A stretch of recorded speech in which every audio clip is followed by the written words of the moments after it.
Good morning. I'm Bill Andrews, and I'm going to read you guys a story today. Pretty cool one, too.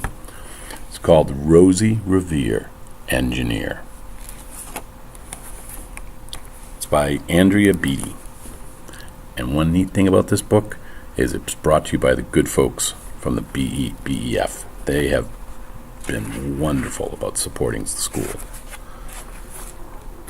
Anyways, here we go. This is the story of Rosie Revere, who dreamed of becoming a great engineer. In Lila Green's classroom at Blue River Creek, young Rosie sat shyly, not daring to speak. Which one could she be?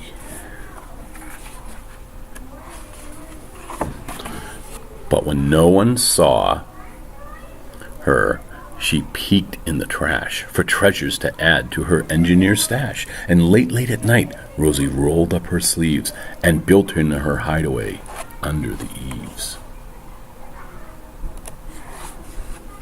Oh my. Alone in her attic, the moon high above, dear Rosie made gadgets and gizmos she loved. And when she grew sleepy, she hid her machines far under the bed where they'd never be seen.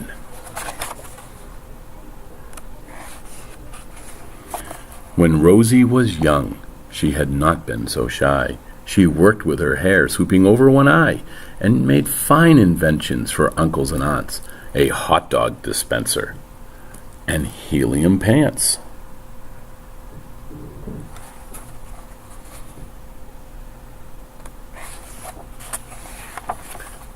The uncle she loved most was the zookeeper Fred.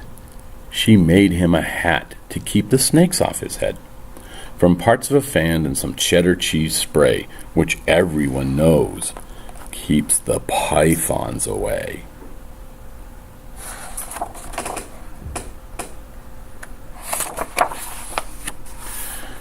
And when it was finished, young Rosie was proud. But Fred slapped his knees and chuckled out loud. He laughed till he wheezed and his eyes filled with tears, all to the horror of Rosie Revere, who stood there embarrassed, perplexed, and dismayed. She looked at the cheese hat and then looked away. "I love it," said Fred, as Fred hooted. "I truly do." But Rosie Revere knew that it could not be true. She stuck the cheese hat on the back of her shelf, and after that day, she kept her dreams to herself. And that's how it went, until one autumn day, her oldest relation showed up for a stay. Her great-great-aunt Rose was a true dynamo who worked building airplanes a long time ago. She told Rosie tales of things she had done and goals she had checked off her list one by one. She gave a sad smile as she looked in the sky. "The only thrill left on my list is to fly. But time never lingers as long as it seems. I'll chalk that one up to an old lady's dream." That night, as Rosie laid wide-eyed in bed, a daring idea crept into her head. Could she build a gizmo to help her aunt fly? She looked at the cheese hat and said, "No, not I." But questions are tricky and some hold on tight, and this one kept Rosie awake through the night. So when dawn approached and red streaks lit the sky, young Rosie knew just how to make her aunt fly. She worked and she worked till the day was half gone, then hauled her cheese copter out onto the lawn to give her invention a test just to see the ridiculous flop it might turn out to be.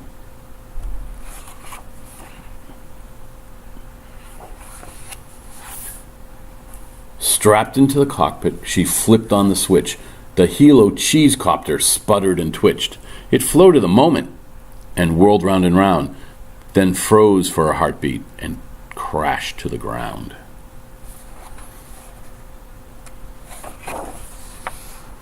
Then Rosie heard laughter and turned round to see the old woman laughing and slapping her knee. She laughed till she wheezed and her eyes filled with tears, all to the horror of Rosie Revere, who thought, oh no, never, not again will I try to build something to sputter or spin, or build with a lever, a switch, or a gear, and never will I be a great engineer. She turned round to leave, but then Great-Great-Aunt Rose grabbed hold of young Rosie and pulled her in close, and hugged her and kissed her and started to cry, "You did it, hooray, it's the perfect first try." Young Rosie was baffled, embarrassed, perplexed. "I failed," said dear Rose. "Rosie, it's just made of trash. Didn't you see the cheese copter crash?" "Yes," said her great aunt, "it crashed, that is true. But first it did just what it needed to do. Before it crashed, Rosie, before that, it flew.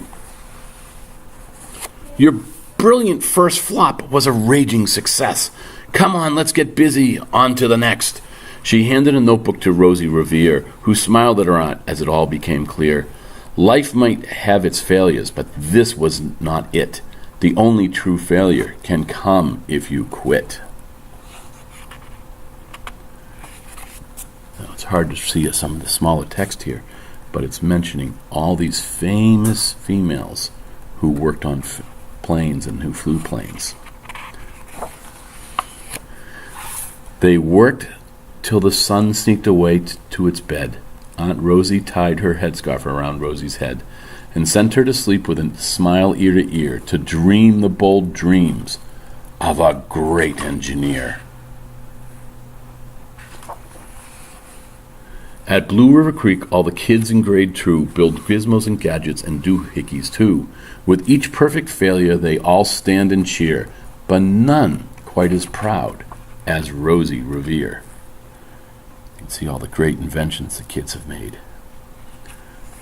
But notice one here. Look at this picture here. They must have succeeded. Now, for those who don't know, and this little note here explains it, during World War II, millions of women in the United States, in the United Kingdom, Australia, Canada, New Zealand, and the Soviet Union, and all the other Allied nations worked to provide the food and equipment needed for the war effort. Some worked on farms to grow food for the troops. Others built ships and airplanes and tanks and jeeps. And with the help of many women, American factories produced more than 300,000 aircraft, 86,000 tanks, and 2 million army trucks during the war. In the United States, these women were represented by Rosie the Riveter, the scarf-wearing fictional character whose slogan was, "We can do it." I know you can do it too. So keep trying to build new things, even if they're the failure the first time. Eventually you'll learn more and more. But keep the notes. Notes are important when you're trying to learn things. That way they help you so you don't forget. Anyways, thank you for joining me with reading a wonderful book called Rosie Revere, Engineer.